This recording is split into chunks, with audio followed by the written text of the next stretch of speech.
हाँ नंदराज, हम अपनी घर गृहस्थी, अपने बालक, अपनी गैया लेके कहाँ भटकेंगे?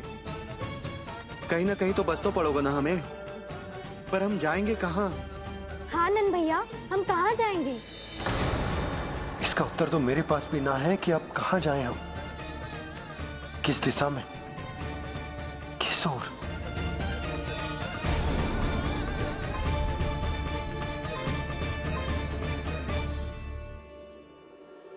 इन्होंने ऐसा सोचा भी कैसे? जो असंभव है।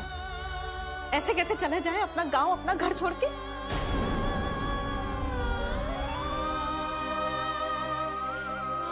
मैया घबरा क्यों रही हो? मैया आप ही तो कहती हो नारायण जो करेंगे अच्छा ही करेंगे।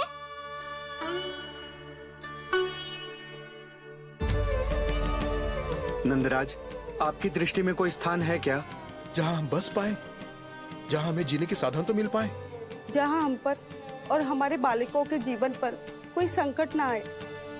हाँ नंदराज, बताओ हम गोकुल छोड़कर जाए तो जाए कहाँ? वृंदावन, वृंदावन।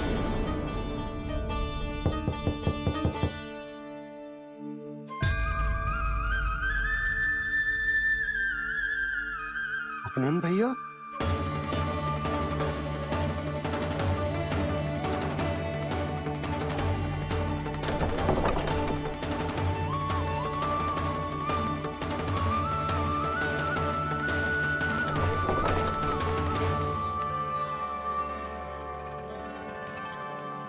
आप कहाँ चले गए थे भैया?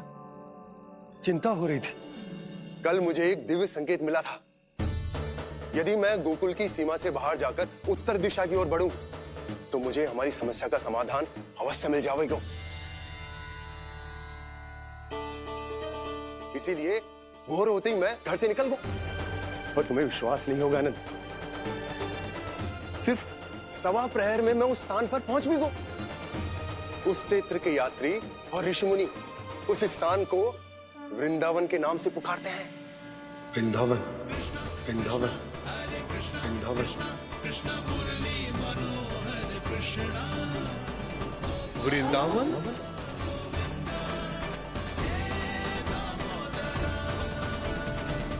उस जगह पर अपने पग धरते ही मुझे यह एहसास होगा कि यहां पहुंचाने के लिए जरूर किसी दैविक शक्ति ने मेरी सहायता की है।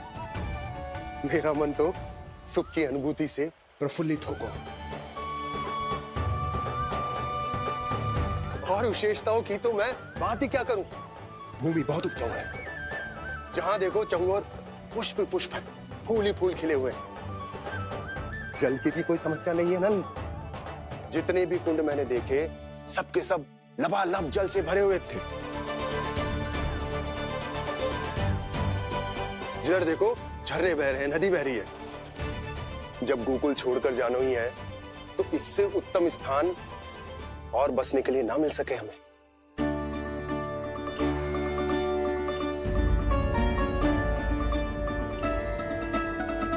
मुझे तो लगता है कि प्रभु श्री नारायण ने हमारे लिए पहले से यह स्थान चुनकर रखो।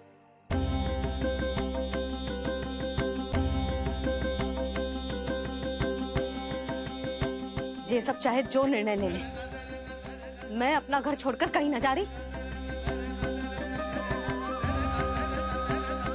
नंद, एक राजा होने के नाते प्रजा की रक्षा का भार अब तुम्हारे कंधों पर है।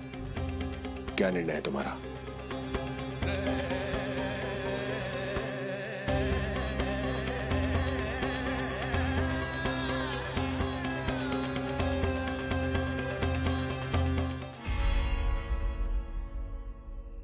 हम वृंदावन जाएंगे। यात्रा की तैयारी आरंभ करो।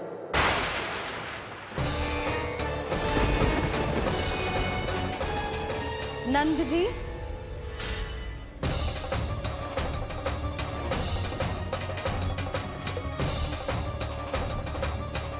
इतनी शीघ्रता में कोई निर्णय लेना ठीक ना है। हाँ नंदराज, हम हमारा घर गृहस्थी छोड़कर ना जाएंगे। हम ना जाएंगे नंद भैया।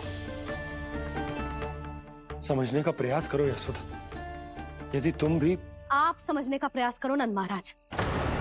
ऐसा कोई समाधान निकालो जिससे हमें अपना जीवन, अपना घर छोड़ने की आवश्यकता ना पड़े।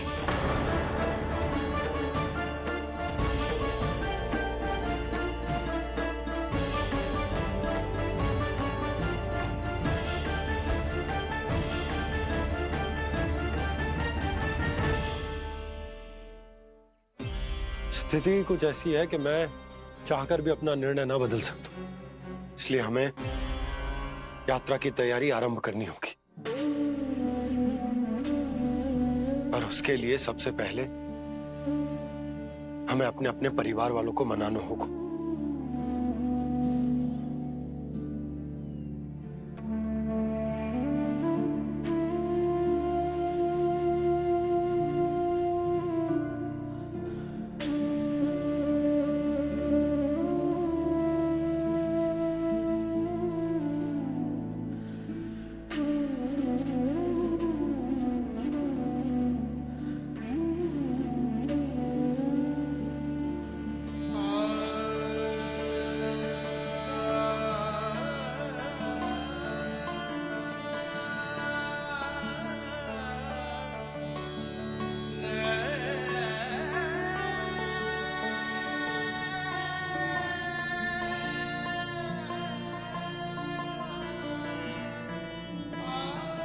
हमने साथ मिलकर आज तक जो भी काम करो है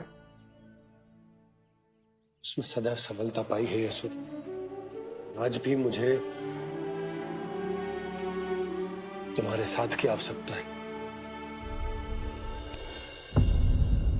इतने वर्षों में एक बार भी ऐसा ना हुआ कि मैंने आंखें मूंद कर आपकी कहीं ना मानी हो। आपके हर निर्णय, हर कार्य में आपका साथ दिया है मैंने, और आगे भी दूंगी। पर गोकुल छोड़कर जाने की बात मत ही करना आप।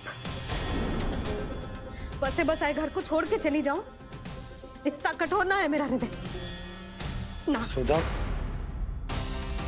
यशोदा, यशोदा, स्थिति को समझो यशोदा। और मेरी स्थिति उसे कौन समझेगा? इस घर में कितनी स्मृतियां हैं मेरी। विवाह के बाद अपने मैया बाबा को छोड़कर जिस अपरिचित स्थान पर पहली बार आई थी, ये वही घर है। इसी घर में आपको जाना, समझा, आपका प्यार मिलो और पूरे गोकुल वासियों का स्नेह मिलो। अपने निसंतान होने की पीड़ा इन्हीं दीवारों से बांटी है मैंने। और पीड़ा ही क्यों? अपने जीवन की सबसे बड़ी प्रसन्नता यही तो मिली है मुझे, इसी कक्ष में जहां कान्हा का जन्म हुआ। पता है आपको विदाई के समय मैया ने मुझे क्या सीख दी थी? बिना ही यमराज के बुलाए ना तेरा इस घर से साथ छूटना चाहिए, ना नाता टूटना चाहिए। डोली में बैठकर जा रही है, अर्थी में ही बाहर आना ना। पहली बार अपने पतिदेव की आज्ञा ना मान रही मैं, क्षमा कर देना, पर मैं इस घर को छोड़कर ना जा सकती। यशोदा,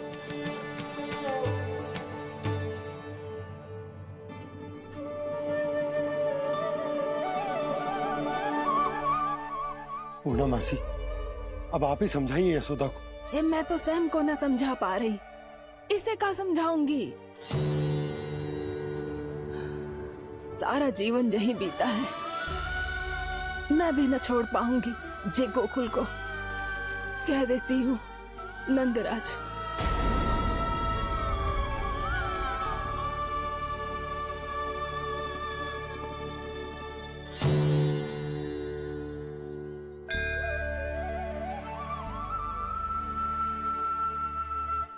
गोकुल छोड़ने का संकेत तुमने ही दिया था कान्हा। अब इस कार्य को पूरा करने का दायित्व भी तुम्हें ही संभालना होगा।